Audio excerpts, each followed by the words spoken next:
문재인이 어제 인도와 싱가포르를 국빈 방문하기 위해 한국을 떴습니다. 일요일이었던 어제 먼저 인도 뉴델리에 도착한 것으로 알려졌는데 이번 순방길이 주목을 받는 이유가 따로 있습니다. 바로 인도 방문 기간에 삼성전자 이재용 부회장과 만남이 예정돼 있기 때문입니다. 겉으로만 보면 해외에서 활약하고 있는 우리 기업의 준공식에 자국의 대통령이 참석하는 것은 아무런 문제가 없어 보입니다. 하지만 이 만남이 세간의 이목을 끌고 있는 것은 두 가지 정도로 압축해 볼 수 있습니다. 한 가지는 삼성전자 이재용 부회장은 현 정부 입장에서는 그간 소위 적폐 대상이었습니다. 박근혜 대통령에게 뇌물을 주었다는 혐의로 기소까지 당했었고 또 최순실 씨의 딸 정유라의 말을 구매해줬다는 의혹도 받았습니다. 급기야 지난해 2월 이재용 부회장은 국정농단 사태에 연루됐다는 이유로 구속되기까지 했습니다.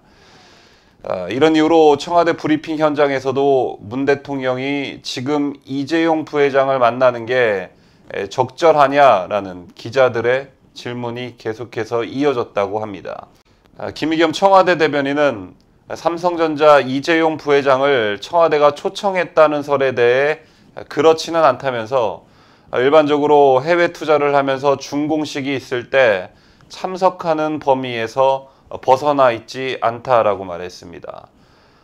그리고 또 한 가지 이유는 반기업 또는 기업 옥죄기를 일관했던 문재인 정부가 재벌 기업의 상징인 삼성 이재용 부회장을 만나는 것 자체가 지지층들의 반발을 불러올 수도 있다는 점입니다. 실제로 작년 7월 이른바 청와대가 대기업 총수들을 불러 호프 미팅을 가진다는 보도가 나오자 민노총이 즉각 반발하며 시위를 벌이기도 했었습니다. 자, 이렇게 만나기 전부터 이런저런 말이 무성한 가운데 어이없는 일도 있었습니다. 청와대 핵심 관계자는 연합뉴스와의 통화에서 이 부회장이 준공식에 참석하는 것으로 안다고 공식적으로 밝혔는데 이와 관련해 김의겸 청와대 대변인은 정례 브리핑에서 이렇게 말을 합니다. 청와대가 이 부회장을 초청한 것은 아니다. 자, 이 부회장이 문재인을 초청한 것이 아니다라고 말한 것이 아니라 청와대가 이 부회장을 초청한 것은 아니다라고 말했습니다. 또 청와대 고위 관계자는 전날 기자들과 만나서 지금까지 대통령 경제 행사에 누구는 오고 누구는 오지 말라고 한 적이 없다. 삼성이 이 부회장 참석을 확정해 현장에 와서 안내하는 것을 쿨하게 받아들이겠다라고 말한 바 있다고도 했습니다. 자, 뭔가 주객이 전도되고 있다라는 느낌 혹시 못 받으셨습니까? 문재인이 방문하는 삼성전자 노이다 공장은 인도 최대의 스마트폰 공장으로서 이 부회장이 2016년 삼성전자 등기사에 선임된 직후에 모디 인도 총리를 직접 접견하고 투자를 결정한 곳입니다. 시기적으로 볼 때 문재인 정부가 도움을 준 것은 아무것도 없습니다. 그런데 청와대는 청와대가 이 부회장을 초청한 것은 아니다라는 선뜻 이해하기 힘든 말을 하고 있는 것입니다. 자, 이럴 때 쓰는 말이 있습니다. 바로 숟가락 얹는다라는 표현인데 바로 이럴 때 쓰는 말이 아닐까 싶습니다. 자, 얘기가 나왔으니 문재인 정부의 기업 옥죄기가 얼마나 심각한 상태에 이르고 있나에 대해 조금 더 얘기해 보도록 하겠습니다. 한경에 실린 기사 내용인데 국내 10대 그룹 계열사 중 한 곳인 A사의 K사장은 이달부터 매일 직원들의 근무 시간을 점검하고 있다라고 합니다. 지난 1일 근로시간 단축 제도가 시행되면서 근로시간 규정을 어기면 대표이사가 형사처벌될 수 있기 때문인데 사장님을 형사처벌받게 하려고 일부러 주 52시간 넘게 일할 수도 있습니다. 라는 노조 대표 농담에도 섬뜩하게 다가왔다라고 합니다. K사장은 교도소 담장위를 걷는 심정으로 경영해야 할 판이라면서 기업을 운영하기가 갈수록 두려워지고 있다고 털어놨습니다. 근로기준법에 따르면 주 52시간을 위반한 사업장의 사업주는 2년 이하 징역 또는 2천만 원 이하의 벌금에 처해집니다. 근로시간이 주 68시간에서 주 52시간으로 줄기 전에도 처벌 규정은 있었지만 사실상 사문화된 조항이었습니다. 하지만 앞으로는 달라질 것이라는 전망이 지배적입니다. 고용노동부가 근로감독관을 확충해 단속을 강화하겠다고 밝혔기 때문입니다. 근로시간 기준이 모호하고 또 노사 합의가 필요한 사안도 많아서 예상치 않게 CEO가 처벌 대상이 될 가능성을 배제할 수 없다는 게 제게 우려입니다. 당정청이 6개월간의 계도 기간에는 처벌하지 않겠다고 했지만 회사의 불만을 품은 해고자나 노조가 고소고발하면 처벌을 피하기는 힘들어집니다. 제3자가 동료 직원들의 근로시간 위반 사실을 고발해도 된다는 고용부 해석도 CEO들을 불안에 떨게 만드는 대목입니다.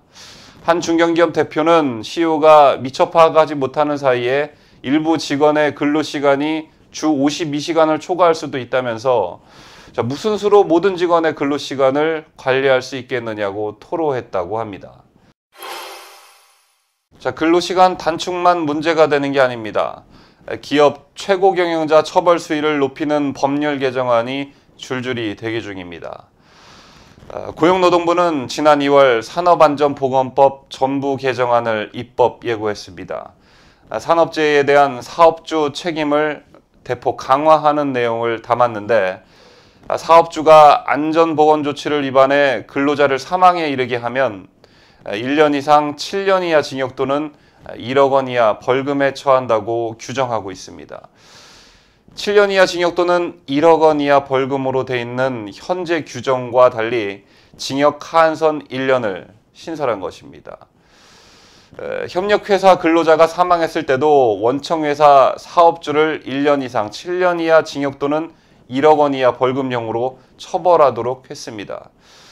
그러자 한국경영자총협회 관계자는 CEO가 전국 각지의 사업장 안전보건 관리를 제대로 하고 있는지 모두 점검하기는 힘들다며 안전보건 조치를 어겼다는 이유로 사업주를 징역형으로 처벌하는 나라는 세계 어디에도 없다고 지적했습니다. 김영호 더불어민주당 국회의원이 대표 발의한 화재 예방법 개정안을 놓고도 걱정하는 목소리들이 많습니다. 건축물의 피난 방화 시설을 폐쇄 훼손하면 1년 이하 징역 또는 1,000만 원 이하 벌금에 처하는 게 그 핵심 내용입니다. 상해나 사망, 사고가 나면 처벌 수위가 대폭 높아집니다. 사고가 터지면 결국 CEO가 모든 책임을 떠안을 가능성이 크다는 게 법조계 시각입니다. 한 로펌 관계자는 CEO가 소방시설을 훼손할 의도가 없었더라도 결제 라인에 있으면 책임을 져야 할 것이라고 말했습니다. 이뿐만이 아닙니다. 검찰과 경찰, 국세청, 공정거래위원회, 금융감독원, 관세청 등도 경쟁하듯 기업인들과 기업을 겨냥하고 있습니다. 여러분도 아시다시피 물컵 갑질 이후 한진그룹은 오너일가 전체가 수사를 받고 있고 또 삼성과 현대, LG, 롯데 등은 올 들어 한 차례 이상씩 압수수색을 받은 바 있습니다. 포스코와 KT 등 오너가 없는 기업은 정권 교체 뒤 외풍의 몸살을 앓고 있습니다. 이와 관련해 재계 관계자는 이렇게 말을 합니다. 기업 실적이 나빠지고 있는데 주요 기업 중 사정감독기관의 수사 또는 조사로부터 자유로운 곳이 없다. 기업인들을 잠재적인 범죄자로 취급하는 현실에서는 기업가 정신이 발휘되는 도전과 혁신은 물론 과감한 투자 및 고용 창출도 불가능하다. 여러분, 현 정부의 기업 옥죄기 어떻게 생각하십니까? 정권을 잡자마자 마치 며칠 굶은 하이에나 새끼 마냥 전방위적으로 기업을 핥히고 잡아먹으려고 했던 문재인 정부였습니다. 정부와 기업은 상생하는 관계이지 정부가 기업을 손바닥에 쥐고 쥐락펴락하는 놀잇감이 아닙니다. 너무나 당연한 얘기겠지만 기업이 살아야 노동자도 사는 것입니다. 문재인이 비서실장을 하면서 모셨던 노무현에 대한 일화가 있습니다. 노무현도 자본주의 국가인 미국에 가서는 53년 전 미국이 도와주지 않았다면 나는 정치범 수용소에 있을지 모른다고 했습니다. 또 이라크 자이툰 부대를 방문했을 당시 격려사에서도 지금까지 여러 나라를 둘러볼 기회가 있었는데 각 나라의 과학, 기술, 경제, 문화예술 분야에서 한국 정부나 기업과 뭔가 같이 해보자는 약속이 수없이 체결됐다며 깜짝 놀랐다. 대한민국이 이렇게 컸구나 싶었다라고도 말하기도 했습니다. 막상 해외에 나가보니 기업가가 애국자이고 기업의 경쟁력이 곧 국력이라는 것을 노무현도 절감했던 셈입니다. 이렇게 뒤늦게 노무현도 깨달은 말을 문재인이 깨닫지 못한다면 국민들은 뭔가 다른 쪽으로 문재인을 의심할 수밖에 없을 것입니다.